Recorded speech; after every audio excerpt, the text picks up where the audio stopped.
नमस्कार मंडळी, मी वर्षा कुकिंग मराठीमध्ये तुमच्या सगळ्यांचं स्वागत करते। आज आपण मसूर पुलाव बनवणार आहोत। त्यासाठी मी इथे 1 वाटी बासमती तांदूळ घेतलाय, 1 ओबडधोबड कुटलेला लसूण घेतला, 1 चमचा थोडासा बारीक चिरलेला कांदा, 1 बारीक चिरलेला टोमॅटो, कोथिंबीर आणि मी 2 तास पहिलेच मसूर पाण्यात भिजत घातला होता।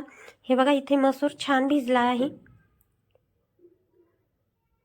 त्याचबरोबर काही खडे मसाले घेतले, तर खडे मसाल्यांमध्ये लवंग, काळी मिरी, दालचिनी आणि तमालपत्र घेतला आहे। चला मग वेळ वाया न घालवता लगेच रेसिपीला सुरुवात करूया। गॅसवर कढई गरम करत ठेवली, त्यामध्ये 2 मोठे चमचे तेल घालून घेतलं। तेल घातल्यानंतर पाव चमचाभर जिरे घालून घेतले। आता दालचिनी घालून घेतलीये।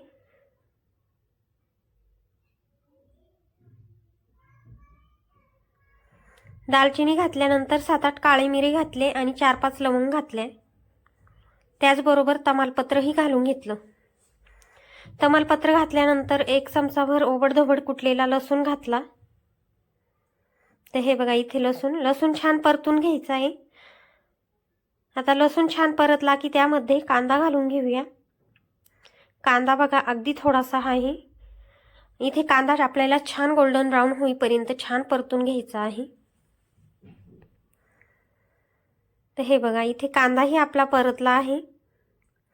आता टोमॅटो घालून घेऊया। टोमॅटोही आपल्याला छान परतून घ्यायचा आहे, मऊसूर होईपर्यंत परतून घ्यायचा आहे। तर हे बघा इथे टोमॅटोही परतला आहे।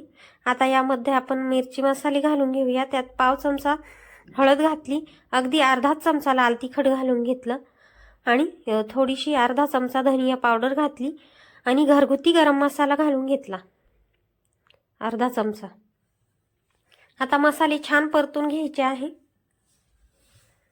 हे बघा इथे मसाले छान परतवले आहे।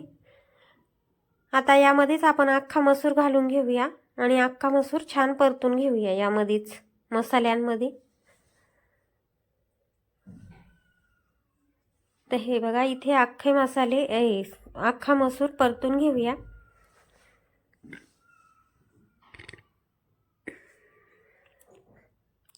आता इथे मसाले परतले, तांदूळ धुवून घातले आहे। तुम्ही इथे कोणताही तांदूळ वापरू शकता, कोलम किंवा कोणता। मी इथे बासमती तांदूळ वापरला आहे।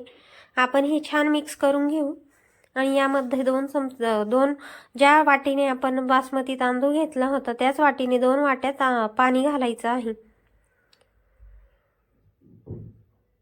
आता यामध्ये 1 मोठा चमचा मीठ घालून घेऊया।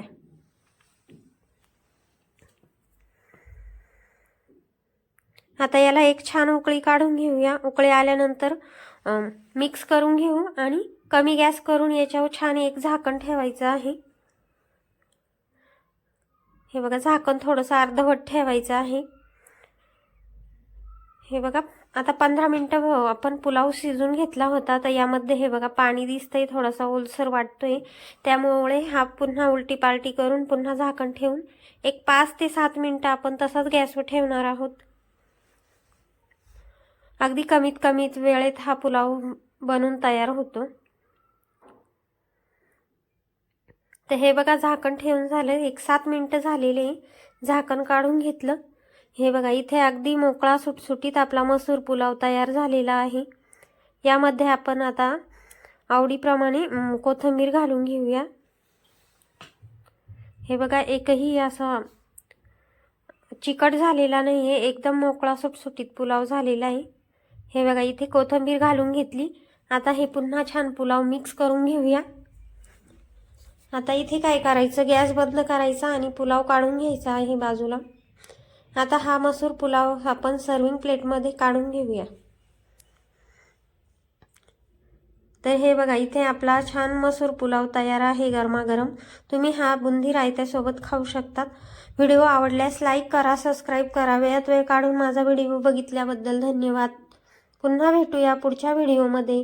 तोपर्यंत मस्त खा, स्वस्त राहा आणि प्लीज लाईक सबस्क्राईब करायला मात्र विसरू नका। धन्यवाद।